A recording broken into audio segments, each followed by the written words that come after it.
Gautam neuro care brain stroke migraine fits brain and spine surgeries కి best neuro surgeon. AP రాజకీయాలు రోజు రోజుకు heat ఎక్కిపోతున్నాయి. ఒకవైపు అధికార వైసీపీకి దీటుగా టీడీపీ జనసేన పార్టీలు వ్యూహ ప్రతివ్యూహాలు రూపొందించే పనిలో నిమగ్నమై ఉన్నాయి. మరోవైపు షర్మిల కాంగ్రెస్ పీసీసీ చీఫ్ పదవిని స్వీకరించబోతున్నారు. వైసీపీ అసంతృప్తులు షర్మిల వైపు చూస్తున్నారు. గతంలో కాంగ్రెస్ లో పనిచేసిన వాళ్లంతా షర్మిల చేరికను బలపరుస్తున్నారు.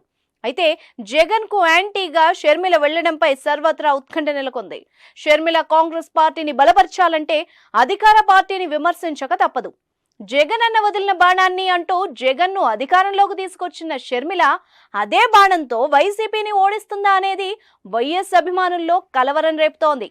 ఇదిలా ఉండగా షర్మిల పీసీసీ చీఫ్ పదవి స్వీకరించే కంటే ముందు తన కొడుకు రాజారెడ్డి నిశ్చితార్థం హైదరాబాద్ లో ఘనంగా ఏర్పాటు చేసింది. గురువారం రాత్రి గండిపేట గోల్కొండ రిసార్ట్ లో రాజారెడ్డి అట్లూరి ప్రియ నిశ్చితార్థం జరిగింది. అయితే ఈ కార్యక్రమానికి జగన్ హాజరవుతారని తెలుస్తోంది. గన్నవరం విమానాశ్రయం నుంచి హైదరాబాద్ చేరుకొని నేరుగా రిసార్ట్ కు వెళ్తారు.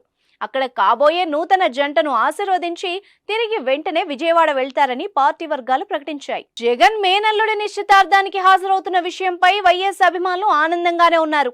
రాజకీయంగా వైరం ఉన్నా రక్త సంబంధానికే జగన్ ప్రయారిటీ ఇస్తున్నారంటూ గర్వంగా చెప్పుకుంటున్నారు. అయితే జగన్ ఈ రోజు జరిగే నిశ్చితార్థానికైతే హాజరవుతారు, కానీ ఫిబ్రవరి 18న రాజస్థాన్ లో జరిగే పెళ్లి వేడుకకు మాత్రం హాజరు కారు అని జగన్ వ్యతిరేకులు ప్రచారం చేస్తున్నారు. ఎందుకంటే పెళ్లి నాటికి ఏపీలో రాజకీయ సమీకరణాలు ఖచ్చితంగా మారతాయని, షర్మిల జగన్ మధ్య రాజకీయ వైరం మరింత పెరుగుతుందని వాళ్ళు చెప్పుకుంటున్నారు.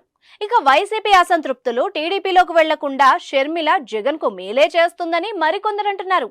చూద్దాం, ఏపీ రాజకీయ యుద్ధంలో రక్త సంబంధం ఓడుతుందో గెలుస్తుందో.